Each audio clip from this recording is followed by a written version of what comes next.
This channel does not promote any violent, harmful, or illegal activities. All content provided by this channel is meant for an educational purpose only.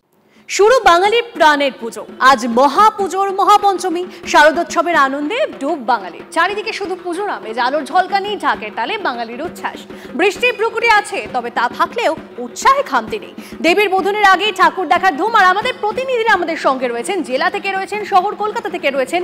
সমস্তটা নিয়ে আমাদের কথা বলবো আমাদের প্রতিনিধিদের সঙ্গে। আমাদের সঙ্গে রয়েছেন মনোতোষ, বিবেকানন্দ সেবক সংঘ ক্লাব থেকে, আমাদের সঙ্গে রয়েছে একে ব্লক থেকে সুশোভন, এবং আমাদের সঙ্গে রয়েছে সুজয়। আমি প্রথমে একটু জেলার খোঁজ খবর নিই, যে আমরা শহর কলকাতায় তো দেখছি মনোতোষ যে এত মানুষজন ভিড় করে ঠাকুর দেখছেন, বিবেকানন্দ সেবক সংঘ সেখানে ভিড়টা কেমন? দেখো, আমরা যেটা দেখেছি বিবেকানন্দ সেবক সংঘে গতকাল সন্ধ্যেও কিন্তু মানুষের ঢল নেমেছিল, এবং আজকে সকাল থেকে যেটা দেখা যাচ্ছে যে মানুষ সংখ্যায় কম হলেও কিন্তু মানুষজন আসছেন। সকাল সকাল ফাঁকা মণ্ডপ রয়েছে, ফাঁকা প্যান্ডেল রয়েছে, তারা দর্শন করছেন এবং মানুষজন কিন্তু বেরোচ্ছেন। এবং এই যে বিবেকানন্দ সেবক সংঘ, এই ক্লাবের কথা বলি, এই যে ক্লাবের পুজো রয়েছে, এই পুজো এবছর 21তম বর্ষে পদার্পণ করেছে, এবং এবছর এখানে থিম করা হয়েছে লক্ষ্যভেদ। অর্থাৎ মানুষের জীবনে পৌঁছাতে গেলে যে সমস্ত লক্ষ্য থাকে, সেই লক্ষ্যে পৌঁছাতে গেলে তার যে তালা, সেই তালা কোন চাবি দিয়ে খুলবে সেটাই এই মণ্ডপের মাধ্যমে তুলে ধরা হয়েছে।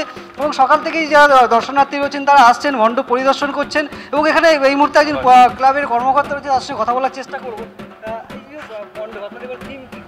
আমাদের এবছর থিম হচ্ছে লক্ষ্যভেদ। মানে মানুষের জীবনে, মানুষকে ছোট থেকে বড় হতে গেলে মানুষ যে জীবনের লক্ষ্য নিয়ে এগিয়ে চলে, সময়ের সাথে কীভাবে সেই লক্ষ্যে পৌঁছতে পারবে, কোন চাবি ব্যবহার করলে সেই তালা খুলতে পারবে, এটাই আমাদের এবছরের থিম।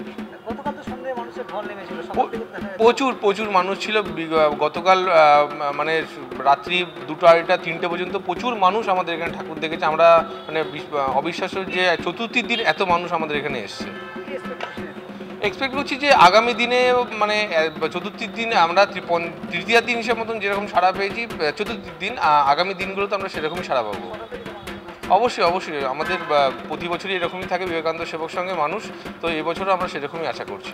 দেখো, সকাল থেকে যারা দর্শনার্থী আসছেন তারা আসছেন, কিন্তু সংখ্যা কম হলেও আসছেন, তারা সকাল থেকে আসতে শুরু করেছেন। আমরা সেই ছবিটা দেখতে পাচ্ছি। আমি বরং এবার একটু আমাদের শহর কলকাতার পুজোর একটা মণ্ডপের দিকে নজর রাখা যাক। সেটা হচ্ছে সল্টলেক একে ব্লক, যেখানে সুশোভন আমাদের সহকর্মী আমাদের সঙ্গে রয়েছে। সুশোভন, সল্টলেক একে ব্লক, সেখানে এবারের থিম কি? সাধারণ মানুষজন আজ পঞ্চমীর সকাল থেকে কি ভিড় জমাচ্ছেন? দেখো, পঞ্চমীর সকালে খুব সামান্য দু একজনকে দেখা গেছে, কিন্তু এটা বলার অপেক্ষা রাখে না যে যত দুপুর হবে লোকের সংখ্যা বাড়বে। আর আমি যেখানে দাঁড়িয়ে রয়েছি এখানে আমিও আর দাঁড়াতে পারবো না। একে ব্লক এবারে 25 বছর, মূলত ঋত্বিক ঘটকের যে একেবারে বলা যায় যে কাজ এবং তার যে ভাবনা চিন্তা, সে প্রত্যেকটি বিষয়কে এখানে ফুটিয়ে তোলা হয়েছে। অর্থাৎ ঋত্বিক ঘটকের যে পুরো কর্মকাণ্ড, সেটাই কিন্তু একত্রে করে এক জায়গায় করে আনা হয়েছে। এবং মণ্ডপের বিভিন্ন জায়গায় তুমি প্রথমে প্রতিমা দেখলে এবং তারপর বিভিন্ন জায়গায় তুমি দেখলে সেগুলো কিন্তু বুঝবে। এবং সেটাই কিন্তু মূলত একেবারে আমি আমার চিত্র সাংবাদিক একবার বলবো যে ভেতরের দিকেও দেখানোর জন্য, যে একেবারে যে পূজা মণ্ডপ ভেতরের দিকে যে ইনস্টলেশনগুলো রয়েছে সেটাও দেখানোর জন্য। আর যে কথা তুমি বলছিলে যে দেখো, যত সময় এগোবে ততই কিন্তু লোকজন আগে আসবে। একজনের সঙ্গে এবার একটু কথা বলার চেষ্টা করি। আচ্ছা, আপনাকে জিজ্ঞাসা করব, আপনি তো সকালবেলা এসছেন একেবারে বাজারের ব্যাগ নিয়ে, আপনি কি মানে আশপাশেই থাকেন? হ্যাঁ, আমি সল্টলেকেই থাকি, ডবল ব্লকে। সেটা কি মানে বাজার করতে করতে ঠাকুর দেখা হয়ে যাবে? আমার মা বাড়িতে খুব অসুস্থ, তো এবারে পুজোয় বেরোতে পারার খুব চান্স কম, তাই সকালে একটু মার এই ইউরিন কালচার রিপোর্ট আশপাশের ঠাকুরগুলো দেখে নাও। এই একটু বেরিয়েছে, ওইর মধ্যে যেটুকু দেখে নিতে পারে। কিন্তু বৃষ্টিটা বোধহয় একটা এবারে চিন্তা। হ্যাঁ, কিন্তু তাও তো বলছে বিক্ষিপ্ত বৃষ্টি, এক নাগারে বলছে না। দেখো, আরও একজনের সঙ্গে কথা বলার চেষ্টা করব। আচ্ছা, আপনাকে একটু জিজ্ঞাসা করি, আজকে কি মানে এখন প্যান্ডেল হপিংয়ে বেরিয়ে পড়েছেন? হ্যাঁ, বেরিয়েছি। হ্যাঁ, এটা কি শুরু হলো না এখনো? এটা কত নম্বর? এটা শুরু হলো, 3rd নাম্বার। এরপর কতক্ষণ ঘুরবেন, কোথায় কোথায় যাবেন? জানি না, এরপর কোনো প্ল্যান নেই, আর দেখা যাক কি হয়। মানে সেটা সাউথ কলকাতা, নর্থ কলকাতা না সল্টলেকের মধ্যে? মানে খুব একটা প্ল্যান নেই সুশোভন, তবে সকাল থেকে বেরিয়ে পড়া হয়েছে। প্যান্ডেল হপিং করতে হবে, কারণ বৃষ্টি এবারে বাদ সাধতে পারে, এবং সেটার জন্যই সকাল থেকে মানুষজন বেরিয়ে পড়ছেন ঘুরতে।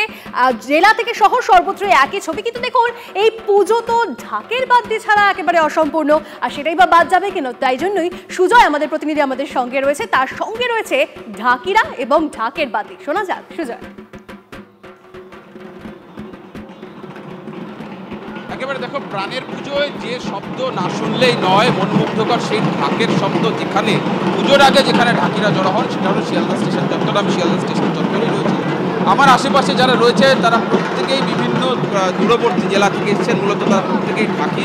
তারা কিন্তু এখানে এসছেন বায়নার লক্ষ্যে, অর্থাৎ বিভিন্ন বারোয়ারি পুজো এবং বাড়ির পুজো যেগুলি রয়েছে, তারা দেখতে পাচ্ছ যে তারা এখানে আসেন, এখানে ঢাকিদের সঙ্গে কথা বলেন, এখানেই কথাবার্তা ফাইনাল হওয়ার পর তারা পুজো মণ্ডপের উদ্দেশ্যে চলে যান। পুরো গোটা শিয়ালদা স্টেশন চত্বরটা কিন্তু এখন ঢাকের শব্দে মনোমুগ্ধ হয়ে রয়েছে, অর্থাৎ যেই এখান থেকে যাচ্ছে কেউ বায়না করতে আসছে, কেউ বা ঢাকের শব্দ শুনতে আসছে। তার কারণ বছরে এই সময়টায় ঢাকের শব্দ একেবারেই না শুনলে নয়। সেই ঢাকিদেরই দেখো প্রস্তুতি চোখে দেখতে পাচ্ছ, যারা বায়না করতে আসছেন তাদের সামনে ঢাকি বাজাচ্ছেন। ঢাকি দেওয়া যারা বায়না করছেন তাদের মধ্যে